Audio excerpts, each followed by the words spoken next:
ఇక డీటెయిల్ చూస్తే మాజీ మంత్రి హరీష్ రావుకు హైకోర్టులో ఊరట లభించింది. ఫోన్ ట్యాపింగ్ కేసులో అరెస్టు చేయొద్దంటూ పోలీసులకు ధర్మాసనం ఆదేశాలు జారీ చేసింది.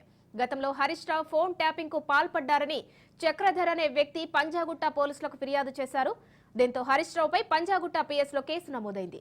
తనపై కేసు నమోదు చేయడంపై హరీష్ రావు హైకోర్టులో క్వాష్ పిటిషన్ వేశారు. ఈ పిటిషన్పై విచారించిన హైకోర్టు హరీష్ రావును అరెస్టు చేయొద్దంటూ పంజాగుట్ట పోలీసులకు ఆదేశాలు జారీ చేసింది. అలాగే ఫిర్యాదు చేసిన చక్రధర్ అనే వ్యక్తికి హైకోర్టు నోటీసులు జారీ చేసింది.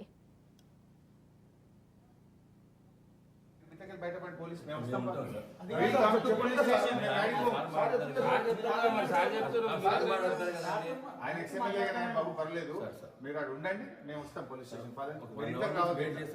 ఇంకా గంట వెయిట్ చేయి, వస్తాం. Welcome to police station. అరే డోర్లు బాగుంటావా? బెడ్రూమ్ డోర్లు బాగుంటావాను? ఇల్లు డోర్ ఇంట్లో తలుపులు బాగుకొట్టుకుని ఫ్యామిలీ ఉంటారు, ఇక్కడ మహిళలు ఉంటారు, లేడీస్ ఉంటారు, పిల్లలు ఉంటారు, చిన్న పిల్లలు ఉంటారు. రైట్, ఇక ఫోన్ ట్యాపింగ్ కేసులో హరీష్ రావుకు ఊరట లభించింది. కోర్టు ఆదేశాలు జారీ చేసింది హరీష్ రావును అరెస్టు చేయొద్దంటూ. సో దీనికి సంబంధించిన మరిన్ని డీటెయిల్స్ మా ప్రతినిధి రత్నకుమార్ లైవ్ లో అందిస్తారు. రత్నకుమార్, చెప్పండి, ఏదైతే ఫోన్ ట్యాపింగ్ కేసులో హరీష్ రావు పేరు వినిపించిందో, సో ఆయనకు ఇప్పుడు కోర్టు నుంచి ఒక ఊరట అయితే లభించింది. ఆయనను అరెస్టు చేయొద్దని కూడా కోర్టు ఆదేశాలు జారీ చేసింది. ఎవరైతే ఈయన మీద పేరు నమోదు చేశారో, నోటీసులు ఇచ్చారో, ఆ చక్రధర్ అనే వ్యక్తికి నోటీసులు ఇవ్వాలని కూడా కోర్టు ఆదేశించింది. సో దీనిపై డీటెయిల్స్ ఏంటి? ఎస్ ఉమా, ఇటు హరీష్ రావుకు హైకోర్టులో కొంత ఊరట దక్కిందని చెప్పాలి. ఎందుకంటే ఫోన్ ట్యాపింగ్ చేశారు అంటూ సిద్దిపేటకు సంబంధించినటువంటి కాంగ్రెస్ నేత చక్రధర్ గౌడ్ ఇచ్చినటువంటి ఫిర్యాదు మేరకు పంజగుట్ట పోలీస్ స్టేషన్లో కేసు నమోదు చేసి ఎఫ్ఐఆర్ చేయడం జరిగింది. ఎఫ్ఐఆర్ చేసిన తర్వాత తనపై అక్రమంగా ఈ కేసును బనాయించడం జరిగింది. ఈ కేసు అంటూ కూడా ఇటు హరీష్ రావు ఇటు హైకోర్టులో క్వాష్ పిటిషన్ దాఖలు చేశారు. ఈ క్వాష్ పిటిషన్లో కూడా కొన్ని కీలక విషయాలను కూడా ప్రస్తావించడం జరిగింది.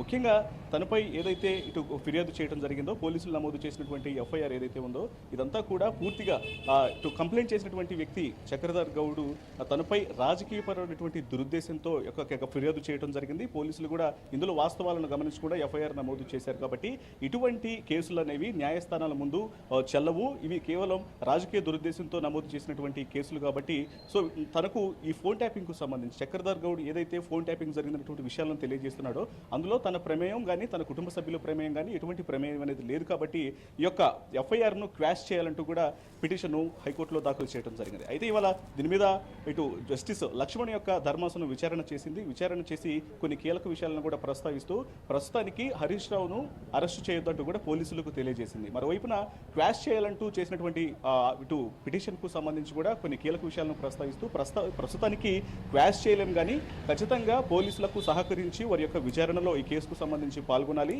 అంటూ హరీష్ రావుకు తెలియజేసింది. మరోవైపున పోలీసులకు కూడా అప్పటి వరకు తదుపరి ఉత్తర్వులు వచ్చేంత వరకు కూడా హరీష్ రావును అరెస్ట్ చేయడానికి వీల్లేదంటూ కూడా తెలియజేసినటువంటి పరిస్థితి. ఇక మరోవైపు ఎవరైతే ఫిర్యాదుదారుడు ఉన్నాడో చక్రధర్ గౌడ్కి కూడా నోటీసులు ఇవ్వడం జరిగింది. ఆ నోటీసులో కూడా కొన్ని కీలక విషయాలను కూడా హైకోర్టు ధర్మాసనం ప్రస్తావించింది. తను ఇచ్చినటువంటి ఫిర్యాదుకు సంబంధించి కంప్లైంట్లో నమోదు చేసినటువంటి ఏ విషయాలు అయితే ఉన్నాయో, ఇటు తన ఫోన్ను హరీష్ రావు ట్యాప్ చేయించారనేటువంటి విషయాలకు సంబంధించి కూడా మెన్షన్ చేసినటువంటి విషయాలన్నింటికి సంబంధించి కూడా ఆధారాలు సమర్పిస్తూ కూడా కౌంటర్ దాఖలు చేయాలంటూ కూడా ఫిర్యాదుదారుడైనటువంటి చక్రధర్ గౌడ్కు తెలియజేసింది. సో ప్రస్తుతం యొక్క అంశానికి సంబంధించి ఇక హైకోర్టు ఇచ్చినటువంటి యొక్క ప్రస్తుతం ఇచ్చినటువంటి తీర్పుకు సంబంధించి ఇటు మాజీ మంత్రి హరీష్ రావుకు కొంత ఓరట దక్కినట్టయింది. ఇక తదుపరి ఉత్తర్వులు వచ్చేంత వరకు పోలీసులు ఆయన అరెస్ట్ చేసేందుకు వీల్లేదంటూ కూడా చెప్పినటువంటి నేపథ్యంలోనే ప్రస్తుతానికి ఆయన అరెస్ట్ కుదరదంటూ కూడా తెలిసిపోతుంది. Uma, right, thank you Ratnakumar.